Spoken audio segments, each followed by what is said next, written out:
வணக்கம் நண்பர்களே. ஏப்ரல் மாசம் 14ஆம் தேதி 2026 வருஷத்துல தமிழ் வருடங்களில் 40வது வருடமான பராபவ வருடம் சிறந்த முறையில பிறகுது. வடிந்திடும் புகழில் வந்திடும் இகழ் அப்படின்றத இதனுடைய பொருள். இத பத்தி நான் டீடைலா பின்னாடி சொல்றேன். ஜோதிட ரீதியாக as per scientific astrology இந்த புத்தாண்டு சில முக்கிய கிரக மாற்றங்களோட சவால்களோடும் அதே சமயம் பல ராசிகளுக்கு அதிரடி முன்னேற்றங்களோடும் பிறக்க போகுது அப்படின்னு சொல்லாங்க. முக்கியமா இந்த வருடம் பிறக்கும் பொழுது சூரிய பகவான் மற்றும் சுக்கிர பகவான் மேஷ ராசியில இருக்காங்க, மிதுன ராசியில குரு பகவான் இருக்காங்க, சிம்ம ராசியில கேது பகவான் இருக்காரு, கும்ப ராசியில சந்திர பகவான் மற்றும் ராகு பகவான் இருக்காங்க, மீன ராசியில புதன் பகவான், செவ்வாய் பகவான், சனி பகவான் அப்படின்னு சொல்லிட்டு அதி முக்கியமான கிரகங்கள் இருக்கும். இந்த மாதிரியான ஒரு சூழ்நிலையில இந்த தமிழ் புத்தாண்டு பிறக்குதுங்க. உங்க எல்லாருக்குமே நல்லாவே தெரியும், மேஷ ராசிக்கு சூரிய பகவான் வரதா தமிழ் புத்தாண்டு சித்திரை 1 அப்படின்னு சொல்றோம். அப்பேற்பட்ட சூரிய பகவான் சுக்கிர பகவானோட சேர்ந்து இருக்கிறது. சுக்கிரன் அப்படினாலே சுகம், இன்பம், கலைநயம், பணப்புழக்கம், சந்தோஷமா இருக்கிறது அப்படின்னு சொல்லலாம். அவர் கூட சூரியன் இருக்கும் பொழுது இந்த புத்தாண்டு பிறக்கிறது அநேகமான ராசிக்காரர்களுக்கு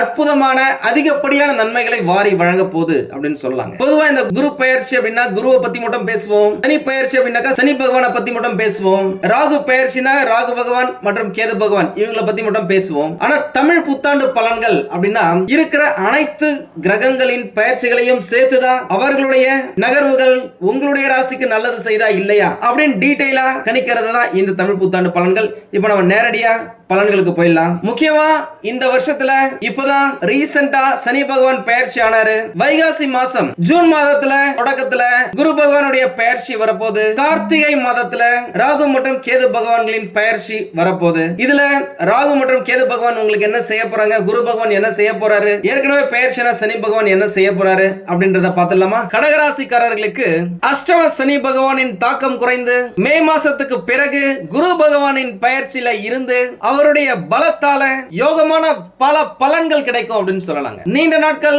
நீங்கள் கண்ட கனவுகள் இப்ப பலிக்கும். வெளிநாட்டுக்கு பயணம் செல்ல ஏகப்பட்ட வாய்ப்புகள் இருக்கு. முக்கியமா கடகராசிக்காரர்கள் கடந்த 5-6 வருஷமா நிறைய நல்ல விஷயங்கள் நடக்கல, நிறைய விஷயத்தை இழந்திருக்கிறாங்க அப்படின்னு சொல்லலாம். விட்டதெல்லாம் பிடிக்கும் காலகட்டமாக இந்த பராபவ வருடம் உங்களுக்கு அமையுங்க. தொலைந்து போன பணம் திரும்பி வர வாய்ப்புகள் இருக்கு. பல வருடங்களுக்கு முன்பு உங்ககிட்ட யாராவது கடன் வாங்கியிருக்கலாம், அந்த பணத்தை நீங்க திருப்பி கேட்டு நடையா நடந்திருக்கலாம், அந்த பணம் உங்ககிட்ட வந்திருக்காது. அது எங்கிருந்தா வரப்போதுன்னு கை கட்டி நம்ம வீட்டுல உட்கார்ந்து இருக்கும் போது அவங்களே வந்து இந்தப்பா அவங்க பணம் அப்படின்னு திருப்பி கொடுக்கறதுக்கும் வாய்ப்புகள் இருக்கு. நிறைய பேருக்கு இந்த காலகட்டத்தில் வேலை மாற்றம் ஏற்படுவதற்கான வாய்ப்புகள் இருக்கு.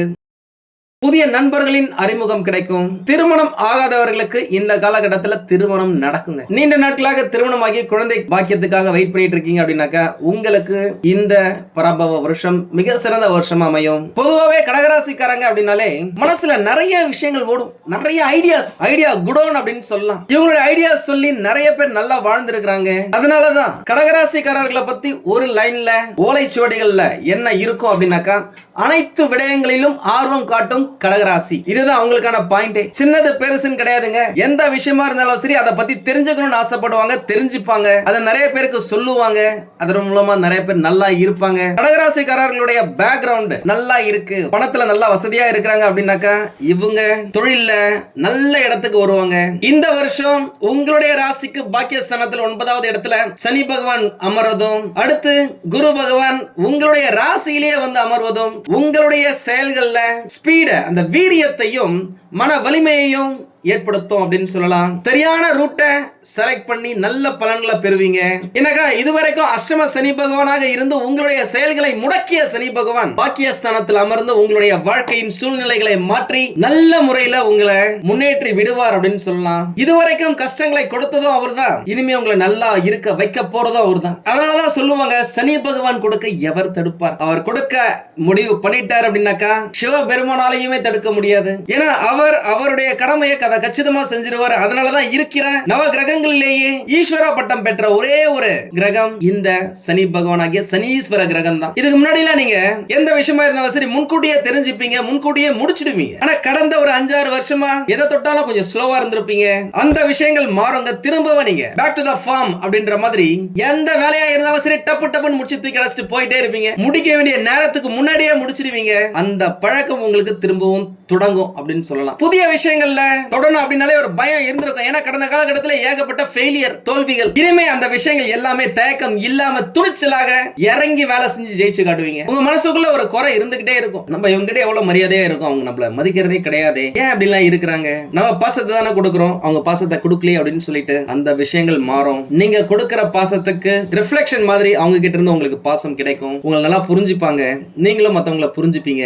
முக்கியமா உங்களுடைய ராசியிலேயே குரு பகவான் வந்து அமர்றாரு. இந்த வருஷ கடைசியில கேது பகவான் உங்களுடைய ராசிக்கு வராரு. கர்மா மற்றும் தொழில் ஸ்தானத்துல உங்களுடைய ராசியில இருந்து 7வது இடத்துக்கு இந்த வருட கடைசியில அசுர கிரகம், ராட்சச கிரகம் அப்படின்னு சொல்லக்கூடிய ராகு பகவான் வந்து உட்கார்றாரு. 7வது இடம் என்பது மனைவி, மக்கள், சுயதொழில், கூட்டாளி, நண்பர்கள் ஸ்தானம். அந்த இடத்துல அவர் வந்து உட்கார்றது திருமணம் ஆகாதவர்களுக்கு நான் ஏற்கனவே சொன்ன மாதிரி திடீர் திருமணம் நடக்கிறதுக்கு வாய்ப்புகள் இருக்கு. தொழில்ல அசுரத்தனமான வளர்ச்சியை பெறுவீங்க.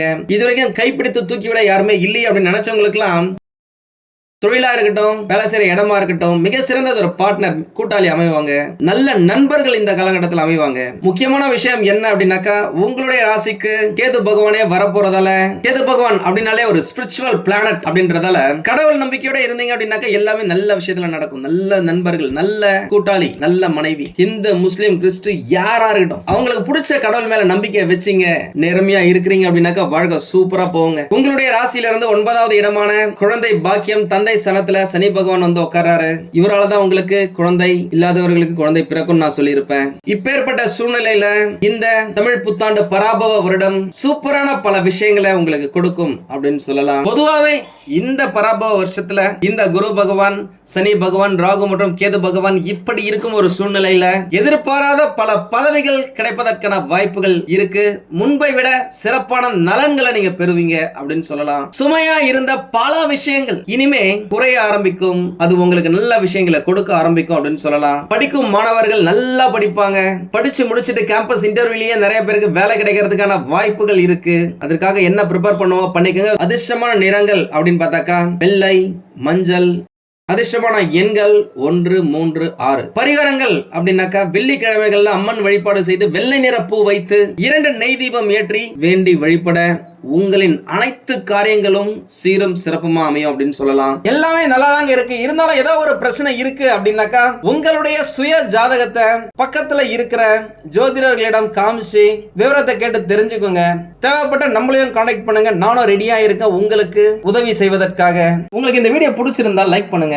ரொம்ப பிடிச்சிருந்தது அப்படின்னாக்கா உங்களுடைய ஃப்ரெண்ட்ஸுக்கு, ரிலேட்டிவ்ஸ்க்கு ஷேர் பண்ணுங்க. நம்மளது வெறும் ஜோதிட நிலையம் இல்லைங்க. அறிவியல், கடவுள், ஜோதிடம் இந்த மூன்றையும் ரிலேட் பண்ணி நாட்டு மக்களுக்கு எப்படிலாம் நல்லது செய்ய முடியும் அப்படின்னு சொல்லிட்டு நிறைய ரிசர்ச் நாங்க பண்ணிட்டு இருக்கோம். அது எல்லாத்தையும் உங்களுக்கு உடனுக்குடன் கிடைக்க நம்ம சேனலை சப்ஸ்கிரைப் பண்ணி வச்சுக்கோங்க.